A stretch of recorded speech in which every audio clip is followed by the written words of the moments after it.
Let's shine by seeing the best in all of us and by treating you here, right in your hometown. Let's look out for each other. Let's stay healthy. Let's shine together.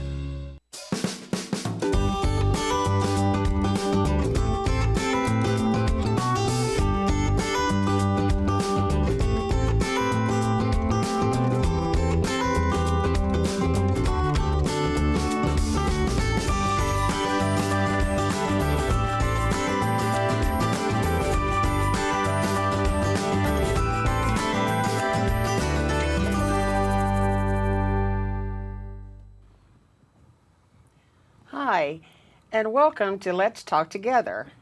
My name is Sharrie Harlin, program host for Let's Talk Together, and today we're going to talk about preventative screenings. And we have with us Abby Koons, our nurse practitioner, as well as one of our patients, Shari Simpson. Welcome, ladies. Thank you. Thank you for having me. And before we get started, Abby, tell us how you came to Reid. I actually went to IU East first and graduated as a nurse, and I worked on the oncology unit at the old Reid for several years, and then became a nurse practitioner and traveled elsewhere. And then about 5 years ago, I returned to Reid to the Cancer Center.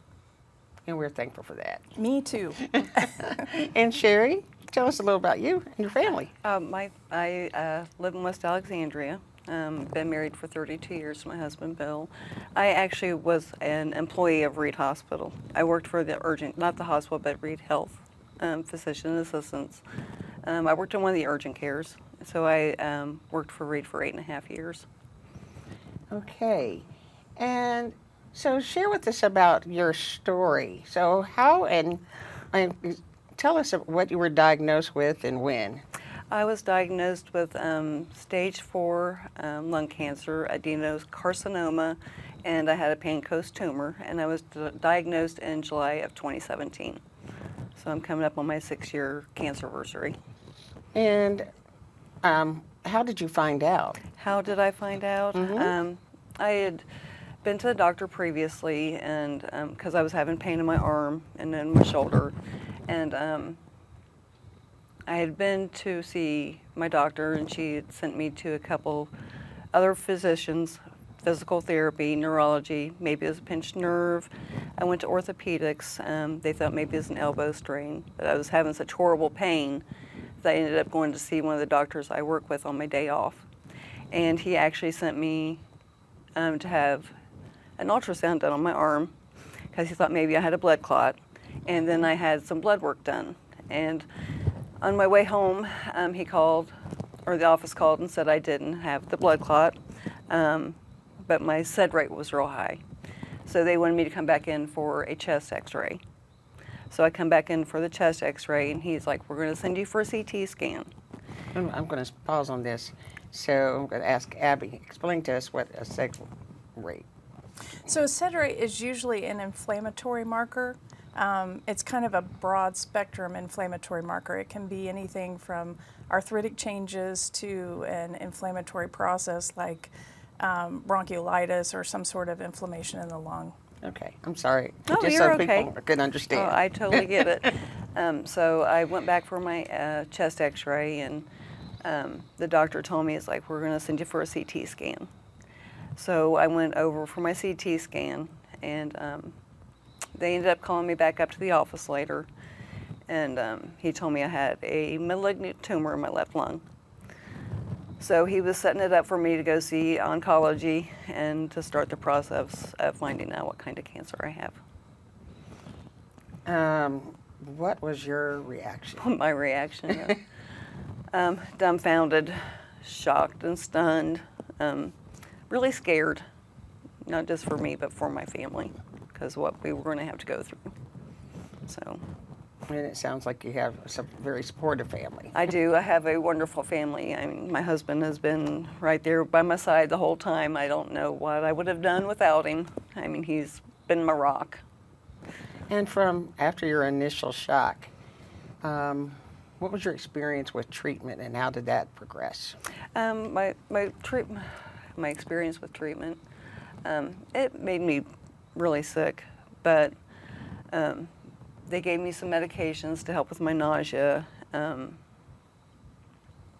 was mostly, it was just feeling really sick, and the vomiting, which I'm not trying to be any this guy, but No, it's very the truth. it was treatment. Yeah, it made me feel really run down and tired and wore out. And how was along with your treatment? Did you take advantage of other services that within? Yeah, they the would Reid system? recommend things for me to do, so which I did. One of them was they had a program for cancer patients that I did go to that would help you feel better, like directing you on where to go to. Like if I would have lost my hair, which I didn't lose my hair, thank God. Where I would go to for my services and stuff like that. Which one of the programs they offered was for cancer patients to come in just to make you feel better, make you feel like you're still part of a community and to help you, to make you feel better. I know I keep saying that, but that is a big thing. And just the support. Yeah, and- just and a lot of general. support. And you don't realize the support you get from everybody. And everybody has been so awesome. And you don't think of all the people that are involved in your care. And there's a lot. So was Abby part of your care team? Yes, she is. She's just not been my provider. She's been my therapist as well. And she can vouch to that. And she's helped me a lot. And not being too personal, but can you give us an example? So, I mean, it's a physical challenge to have cancer and chemotherapy, but there's also a mental challenge. Mm-hmm. I'm going to cry instead of you. We have the Kleenex. And sometimes you just have to hear a patient out. It helps. It really helps when they sit and listen to you, because I know that they have a lot to deal with also. I couldn't imagine being one of the providers having to tell somebody the results of one of their tests, because it's just, I couldn't be in their shoes. You're some special people. They are entire awesome department. people, yeah. So, within learning about that, were there other preventative screenings that you had along with your treatment? Yes. After I had my first CT scan, I had to go and have my biopsy done. And then they wanted to do a PET scan, and they found a second spot in my right lung. So having those scans has saved my life. So. Then one of those things I've always been told that with the preventative screening, by finding that the difference of your outcomes by having the screenings are completely different than had you not had those screenings. Because one of the things I did too, which I wish I would not have done, after I found out the type of cancer I had and the type of tumor I had, I actually Googled. I Googled everything, and I got to my lifespan, where it said lifespan, and I was like, that wasn't good. And here I am almost 6 years later. We like to share that. So because people watch, they have TV health. And we like to tell people TV health is completely different than regular health, where they find a diagnosis and you're cured and you're out having coffee by the end of the next commercial. Yeah. And it's a process. It is, absolutely. And because people are so used to TV health, your family gets to see the entire process. Yeah, they do. And I don't know what I would have done without my family. I mean, they've just been so awesome, supporting me and being there for me. So what are some things that you'd like people to know or to, one, about doing preventative screenings and how important they are? They're extremely important, because nobody knows your body better than you do. And if you don't have those screenings, you're not going to know what is going on with your body at all. And it's a scary thing. Then did you ignore, by any chance, that when you were saying was the pain so excruciating that you knew you had to do something? Yes, I mean, I don't want to say I ignored it, but I kind of felt like nobody was listening to me with how I was feeling. Because the pain was just so weird because it would just stop at my elbow. It was just right here. It didn't come down into my forearm or to my fingers. And that was just the weirdest thing to me. And if I hadn't been persistent and going back and going saying, hey, there's something wrong, you know, and then Dr. Cornell, well, I hope he doesn't mention his name. It'll be fine.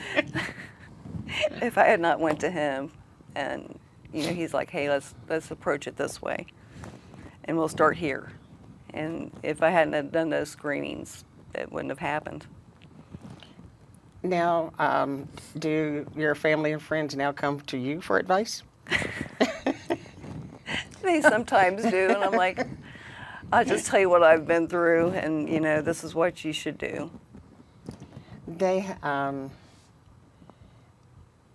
just trying to get a feeling from, as you're speaking now, what's something that you would want the people that are watching this segment to see?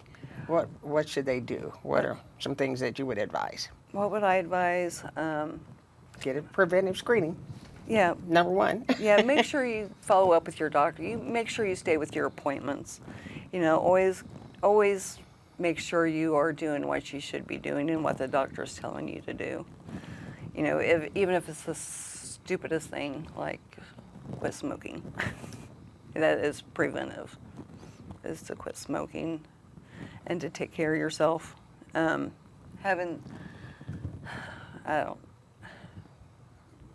It's just,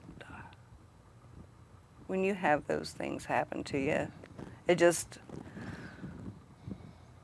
it makes you appreciate what you have, and make sure you have those screens. Even if maybe a lung scan would have helped me, you know, have that lung scan, because maybe that would have showed up on my scan. Well, we want to thank both you, Sharrie and Abby, for joining us. Oh, thank you. This segment of Let's Talk Together. All right, so I'll make an edit here, but I need you, Sharrie, to maybe just look at the camera and say, we'll be back with more. We'll talk a little bit more with Abby Koons, nurse practitioner. We'll be back here on Let's Talk Together, then I'll roll the bumper. Okay. And we'll break, and then we'll come back and do another segment, okay? Okay. So just go ahead and deliver that line there. And we'll be back in our next segment and to speak with Abby Koons, nurse practitioner, from a provider's point of view.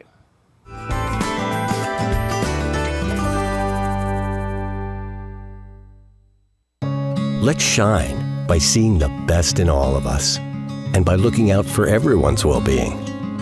Let's shine by staying true to ourselves while surging toward the future. Let's shine with the best care possible and by treating you here, right in your hometown. Let's look out for each other. Let's stay healthy. Let's shine together.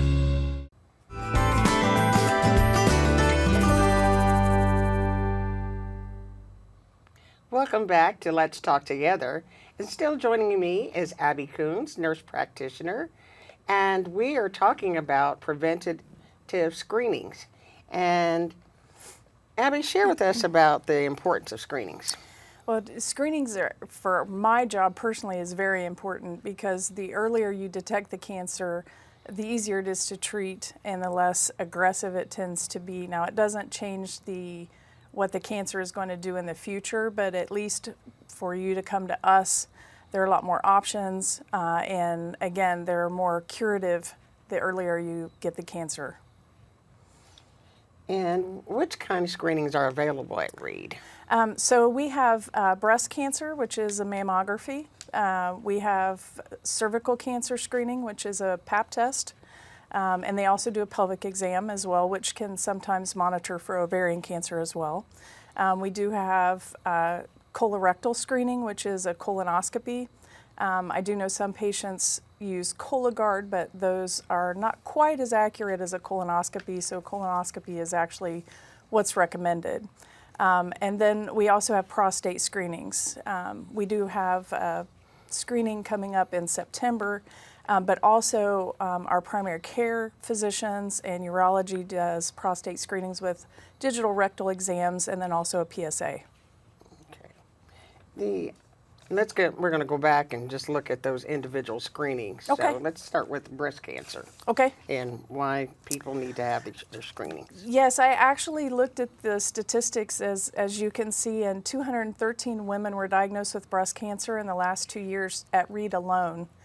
And the mammograms performed 5,242, but unfortunately there are 15,000 individuals in our community that are eligible. So not a lot are going through with those screenings, and unfortunately those are the ones that come or tend to come with more advanced disease, because a lot of times with cancers you don't have any symptoms until they've progressed. And so these screenings are a way to get those identified earlier so that we can have a better outcome. And I'm aware that due to COVID, we had Yes. a lot of people that have missed their scheduled Yes. exams, and just trying to get them back in the fold. Yes, yeah, that's something that is a little difficult to get patients back into. But at this point, we're fully up to par. We're doing all those screenings again. There's no delay, and we should be able to get those completed and easy access for the patients. Very. And plus, I'm going to put in a shameful plug. We have the best pink robes. Yes. And they can warm them up too. So. Yes. That's my favorite part of the mammogram is putting on the robe. So when should people get a mammogram? So for mammograms, at age 40, if you have certain risk factors that would increase your risk, otherwise they recommend annual from the age of 50 to 74. Okay. And there are men that have had Yes. breast cancer. So Yes, and the same with men. A lot of times the men don't do routine screenings, but if you do have significant family history of either male breast cancer or just breast cancer in general, it's a good idea to at least do a self-breast exam and look for any changes, and then if there are, proceed with a mammogram for the men. okay. And once again, the age starts at 40. Yes. Okay. And colorectal cancer. So colorectal, just number one to mention, is actually the second leading cancer death in America. 113 people were diagnosed at Reid in the past 2 years. And if you look at the data, as far as identifying these cancers early is crucial. As you can see, 5-year cancer survival rate at stage 0, 91%, which is phenomenal. It goes down to 72% at stages 1, 2, or 3, and then it's only 14% at stage 4. So early detection, screening, get those colonoscopies. It is so crucial in your outcome, especially with colorectal cancer. And I'm looking at the last slide when it said the 5-year survival rate when cancer is found at stage 4. Yes, 14%. So that shows how incredibly important that Right. it is. And to that early goes back diagnosis. to the fact that those cancers lie dormant. Patients don't know they have them a lot of times until they unfortunately have progressed or metastasized to another organ. And the age for the colorectal screening. 45 is the guideline, but you may be recommended to have it earlier based, again, on family history or other risk factors that you might have. And the other, prostate cancer. Yes. Let's talk about that. So prostate cancer, 161 men diagnosed with prostate cancer in the last 2 years at Reid. The prostate cancer, again, guys don't like to get screenings. We all know that. It's a given. We have to kind of push them a little bit. But especially for those high-risk individuals, it's huge. And high-risk individuals would be African-American men. They have a significantly increased risk for prostate cancer. Or someone that has a first-degree relative, which would be father, brother, son, with prostate cancer diagnosed before the age of 65. The other would be if there are two first-degree relatives, again, father, brother, son, diagnosed with prostate cancer, your risk doubles. Wow, I never knew that. Yes. Then the criteria for the screening, has that changed, the age for It's prostate? 50. It's 50 again, unless the risk factors are there. Okay. And they do kind of bump up the age depending on the age they were diagnosed. At age 40, they do start with like your digital rectal exams and things like that. And then at age 50, they go with the PSAs. So often, this could be something that people could talk to, like for family events, Yes. maybe. Yes. Family reunions, just, it's a hard conversation, It but is. it's It needed, is. especially if it's in your family. Yes, it is. Yes, it is. And the other is lung cancer. Tell us Yes. about that. So at Reid, again, I think it was 182 people diagnosed with any type of lung cancer at Reid in the past 2 years. These lung screenings are they are very important.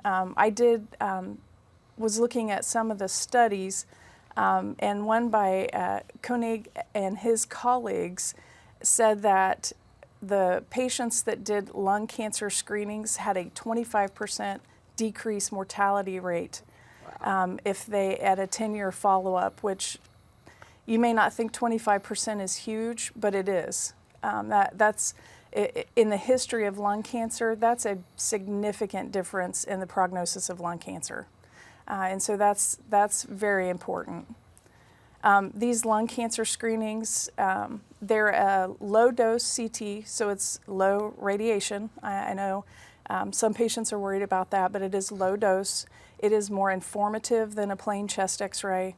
And it is recommended for individuals between the ages of 50 and 80 who have history of tobacco use, usually 20 pack year history, and a pack year is 1 pack per day for a year. That's 1 pack year. So Okay. that gives you kind of an idea. And then also they actually will approve for the screening for a current smoker or someone has quit in the last 15 years. I know a lot of patients think that they have to actively be smoking for this, but no, if you've quit in the last 15 years, you still have that risk, unfortunately. Especially as you were saying, so many things are dormant. Yes. And then Yeah. they're hidden. Yeah, you don't really realize the symptoms are there, or, the symptoms are just so vague that you may chalk them up to something else. Maybe it's a pinched nerve, or, you have a injury, you bruised yourself and you realize, or, you overexerted and you're short of breath and you don't realize that there's actually something else going on. Right. And name some other ways that Reid supports preventative screenings. So we had our first annual kaleidoscope event. Very fun, by the way. Very pretty. Yes, it was. It was. They did a great job with that event, but that promotes both screening awareness so that patients and honestly employees as well are aware of the screening that we do, and then also providing funds for those who need help paying for those screening tests. And an update for the community that at one point we focused so much on breast cancer or Yes. heart month awareness that kaleidoscope is the entire range Exactly. of all the various Exactly. cancers. Yes. And Women's Health Day. Yes, Women's Health Day is every first and third Thursday of the month. This is a great event.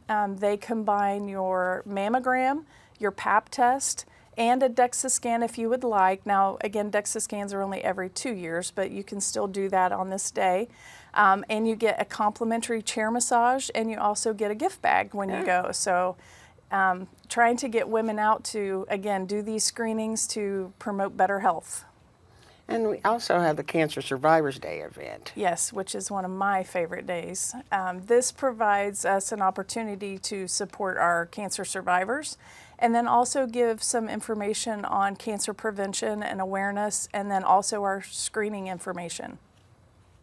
And so if someone has watched this episode and believes they might need you or a family member needs to, how would they schedule a screening? So there's a couple ways. One way is you can visit reidhealth.org/screening, or we also have a phone number. It's 765-983-3358.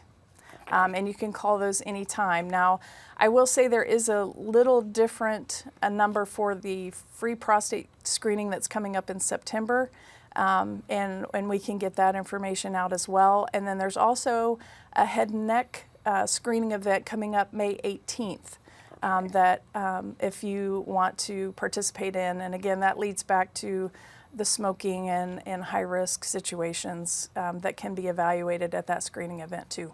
Oh, great. Well, you've given us a lot of great information on preventative screenings. And we'd like to thank you, Abby Koons, for joining us today. Thank you. It's my pleasure. And thank our audience for joining us on this episode of Let's Talk Together.